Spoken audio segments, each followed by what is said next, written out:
Səid Nursi bidət və zəlalət etiqad olan Sufi Nakşibəndi təriqətinə mənsubdur.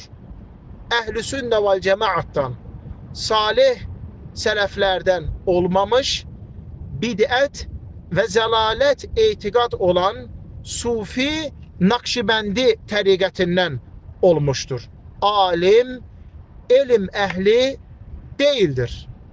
Onun qələmə alıb yazdığı kitablar, istər Risale-i Nur külliyyatı olsun, istər Ləmalar külliyyatı olsun, istərsə də digər kitabları olsun, oxumaq, qulaq asmaq, yazmaq qətvən haramdır, icazəli deyildir, olmaz.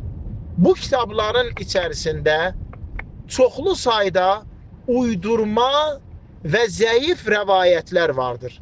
Çoxlu sayda Allah Resulü sallallahu aleyhi və səlləmin adından uydurulmuş, onun əhl-i beytinin, onun səhabələrinin adından yalan danışılmış çoxlu sayda rəvayətlər mövcuddur, vardır. Bu kitabların içərisində küfür, şirk dolu kəlmələr çoxdur. Ha belə Səid Nursinin özünün Allahdan başqasından köməklik istəməsi, Allahdan başqasına sığınması, dara düşdükdə Abdülqadir Ceylanini çağırması kimi şirk, hansı ki böyük şirk olan kəlmələrdir, mövcuddur, vardır. Bu kitabların içərisində onun peyğəmbərlər ilə görüşməsi vardır. İddia edir ki, o Xızırla və başqa peyğəmbərlərlə görüşüb. Bu kitabların içərisində o qiyamətin nə zaman olacağını xəbər verməsi vardır. Halbuki qiyamətin nə zaman olacağını Allahdan başqa heç kim bilmir. Hətta elçisi Rasulü, Xalili Muhammed sallallahu aleyhi və səlləm qiyamətin nə zaman olacağını bilməmiş, məlumatlı olmadığını məşhur Cəbrail hədisində Cəbrail aleyhissalama söyləmişdir. Bu şəxs isə Əbcəd hesabı adlı xatalı zəlalət hesablamağa əsasən qiyamətin nə zaman olacağını söyləyib xəbər vermişdir. Bu şəxs yazmış olduğu Risale-i Nur külliyyatının ona Allah tərəfindən yazmasını bildirdiyini söyləyir. Deyir ki, yuxuda yatanda gördüm ki, qiyamət qopur, dağ partlayır, mənə bir səs gəlir ki, Qur'anın nə qədər ecazkar olmasını insanlara bəyan edib açıqla. O da başlayır bəyan edib açıqlamağa. Tələbələri tərəfindən onun elmi necə öyrənməsi hətta qeyd olunur. Deyirlər ki, bir aya bütöv ərəb dilini öyrənir. Təsəvvür edin, bütöv ərəb dilin bir aya öyrənir. Digər elmləri bir həftəyə, 10 günə, 15 günə öyrənib başa çatdırması vardır. Bu qədər. Bu insan məsləhətli, oxunası, faydalanası şəxs deyildir. Həyatı boyu müxtəlif sürgünlərə məruz qalmış, bu həbsxanadan o həbsxanaya, bu cəza evindən o cəza evinə, bu sürgündən o sürgünə həyatın ömrün keçirmişdir.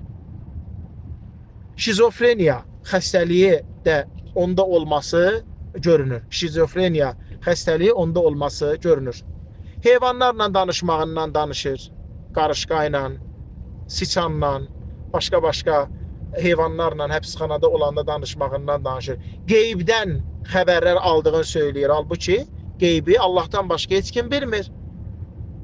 Qeybi Allahdan başqa heç kim bilmir. O isə qeybdən ona xəbərlər gəlməsini söyləmiş və ətrafında demək tələbələri də buna inanmışlar. Bax belə bir adam yaşayıb bundan xeyli illər qabaq. Ona bədi'üz zaman demək xatadır, olmaz. Ümumiyyətlə bədi'üz zaman, yəni zamanı icad edən deməkdir. Zamanı yaradandır. O da Allah Subhanahu və Teala'dır. Allah Subhanahu və Teala'dır zamanın sahibi, zamanı idarə edən, gecəni, gündüzü sahibi odur, aləmlərin Rəbbi olan Allah. Allah həmd olsun, təfsir sahəsində gözəl kitablar var. Uca Allahın kitabı Qur'an-ı Kərimə, Rasul sallallahu aleyhi və səlləmin sünnəsinə uyğun gözəl kitablar var. Bizim əlhəmdə öz dilimizə də tərcümə olunur. Allah Teala bütün elm əhli müəllimlərimizdən razı olsun. Gözəl şəkildə tərcümə edirlər. Bizlər faydalanırıq.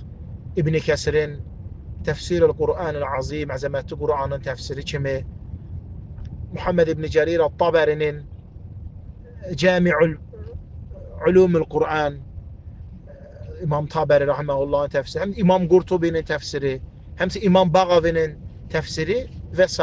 təfsirlər vardır. Allah Teala bizə faydalanmağı nəsib etsin.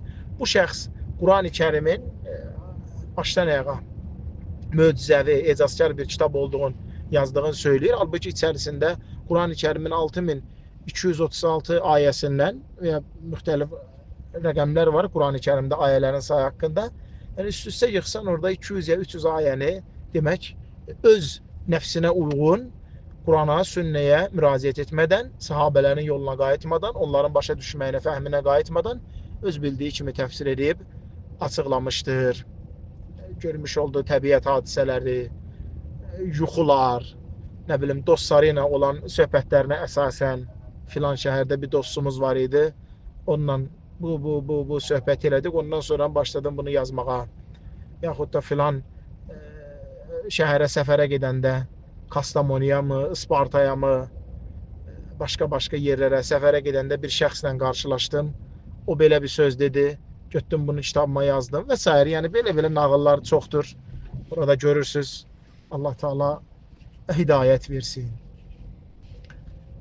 Allah Teala bizləri eşidib başa düşüb faydalanan, ən gözəlinə tabi olan qullarından etsin. Uca Allah bizi Allah Teala'nın kitabı Qur'an-ı Kərimə, Rasul sallallahu aleyhi və səlləmin səhih sünnəsinə, onun əhl-i beytinin, səhabələrinin gözəl işlər görməkdə ona tabi olanların yoluna qayıtmağı müvəffəq etsin.